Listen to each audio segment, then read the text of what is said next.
Top half of the third. You know what that means. Doubleheader time. It's Lucas time. Lucas with the shades. Take it away.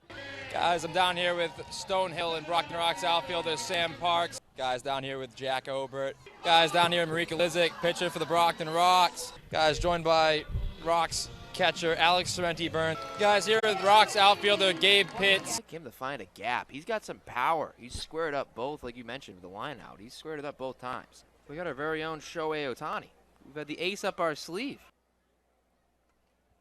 Jimmy sends this in a left. Way back. Get back. Two-way Jimmy. Unbelievable. I think it hit the building back there. That's a bomb from Jimmy Gillerin. Well, again, they're 1-9 against this team in the year, and they're 1-16 in the month of July. It's not ideal, but they've played their best baseball in the month of July as well, too. And again, it's just kind of a kryptonite-type matchup. They're going to have to get on Scudder early, and if you're looking for Schultz to have a good performance, he's going to have to really do well against the middle of that lineup, who's hit .383 against the Rox. Well, you got a lot of new faces, and Brockton really hasn't seen much of Pittsfield this year. So even the couple guys they do have in the lineup, we really haven't seen much of them. So when you have a lot of new faces, you really can't. The preparation phase is a little bit different for both these teams. So even though they are struggling at this point, they do have the ability to they haven't really seen a lot of each other. So new faces, new opportunities. He needs to get back to what he was doing in the beginning of the season. Now, those were only brief appearances out of the bullpen, but really wasn't giving up a lot of runs early. You could see him go upstairs the fastball. He had some overpowering stuff and, very deliberate with his work. And, again, it's been a little bit of struggles as of late, but if he can get back to what he was doing those first couple appearances when he had that space out between the appearances in June, I think he's going to be good. Guys, Jack Obert leading the Brockton Rox in RBIs, home runs, is up there in OPS and on-base percentage as well. Had a homer in his last game in this road stand for the Rox. Again, a Division III talent. We've seen a lot of different divisions of talent come through these rosters here for the Rox this year and for the rest of the Futures League. But it doesn't matter what division you're in. If you can play, you can play. And I think Jack Obert has clearly proved that in his time with the Rox, being one of the statistical leaders, more specifically sabermetrically as well, with an on-base percentage over 400, has been a top run creator for the Rox. And again, proving it in the last game and looking to prove it again today. Back to you guys up top. Jack, 2 for 2 last game, 3 RBIs, really productive performance. What does it do for your confidence when you have a performance like that? After the last few games, I've been struggling a little bit. So having that game definitely boosted my confidence a lot. Just have fun swinging it. So you're one of the top OBP guys in the league. Do you have a specific approach to the plate, a pitch you look for, you like to drive? What would you define as your approach to the plate? I always look for fastball. Fastball counts, and then adjust to change up, curveball, whatever, like the off speeds.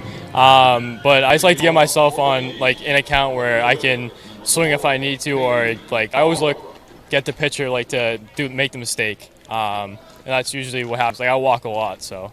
It's a Firework Friday, and they brought the fireworks. I'm sure one of you guys up there mentioned it already. And there's a lot of people you can give credit to, but I want to give credit to Jimmy Gillerin tonight. 6 innings, no earned runs, 4 strikeouts as well.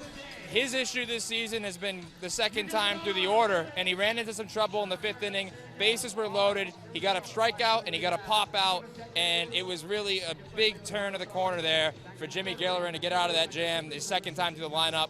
He cruised right after that, and this is the best performance we've seen from the MASCAC Rookie of the Year so far, and it's been a huge night for the Rox, and a performance that could certainly get them rolling after a rough start to this season. Back to you guys up top. Now, what is your favorite thing about coming to play summer ball for the Rox? Just the opportunities to meet different guys from different backgrounds, playing on different teams, experiences.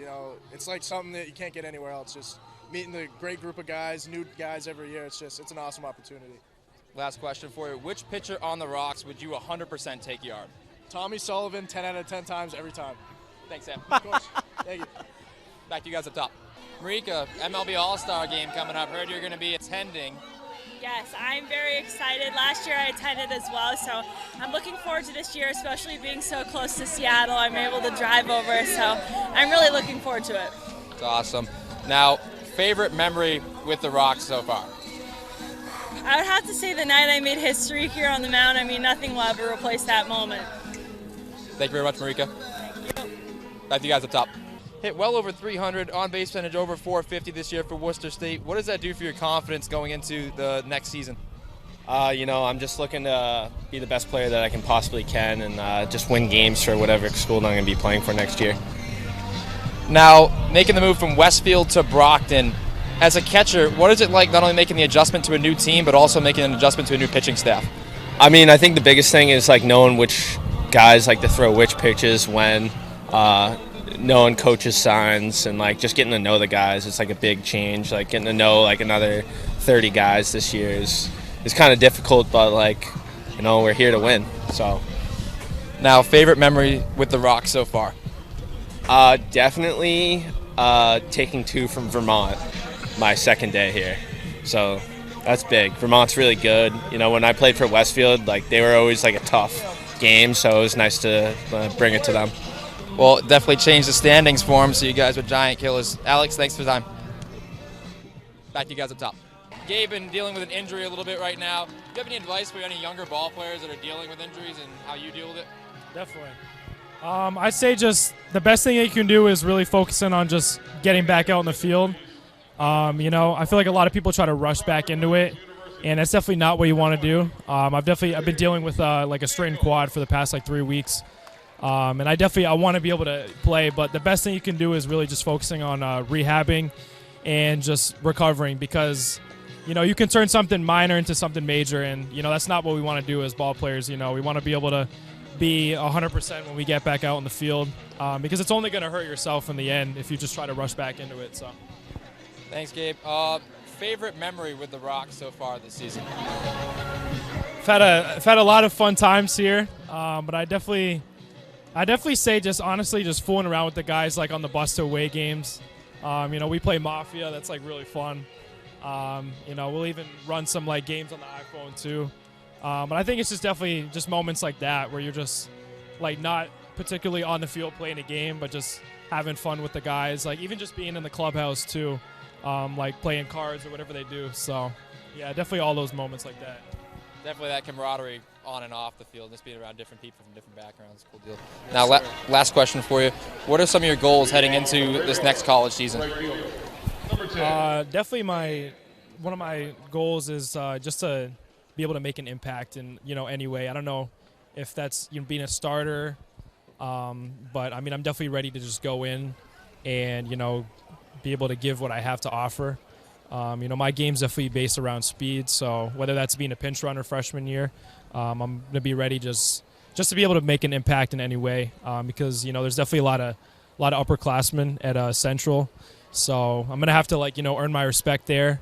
It's like kind of like hitting a reset button going into college, but I'm definitely just ready to, you know, do what I do, and that's steal bags. So just being able to make an impact like that right away off the bat, and just, you know, being a hard worker too.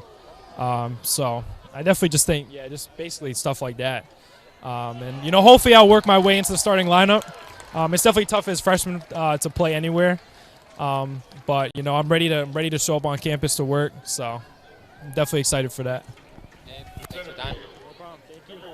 Back to you guys up top. Competing with Nick Searcy for the home run leaderboard. Pederini sends this deep into right center. Working by the wall, and that one's gone. Back-to-back jacks for the Bees, and they're up 3-0. Like we had mentioned before, Schultz pitches to contact a lot, and you got to play defense behind him, but when he's catching too much of the plate, he's going to run into trouble, and those last 2 pitches have been right over the heart of the plate. We're in the heat of summer. That ball is going to carry, and New Britain jumping all over it. Guys, the Rox are out of playoff contention, but that doesn't mean that they can't disrupt what's going on throughout the rest of the league. And for teams that are going to be involved in it, both of those teams are going to be the Vermont Lake Monsters and the Worcester Bravehearts. Now, the Rox stealing one of the continued games in another game from Vermont, which bumped them down to second, and now taking the first game of this doubleheader set from Worcester. So, you know, they're taking on the role of spoiler, and a big part of that was Logan Lawrence last game. 7 innings pitch, a complete game shutout in the shortened format, only allowing 2 hits. So the Rox are taking on that role and, you know, thriving in it. So we'll see if they can continue to do that and take another game from the Bravehearts in this one. Back to you guys up top.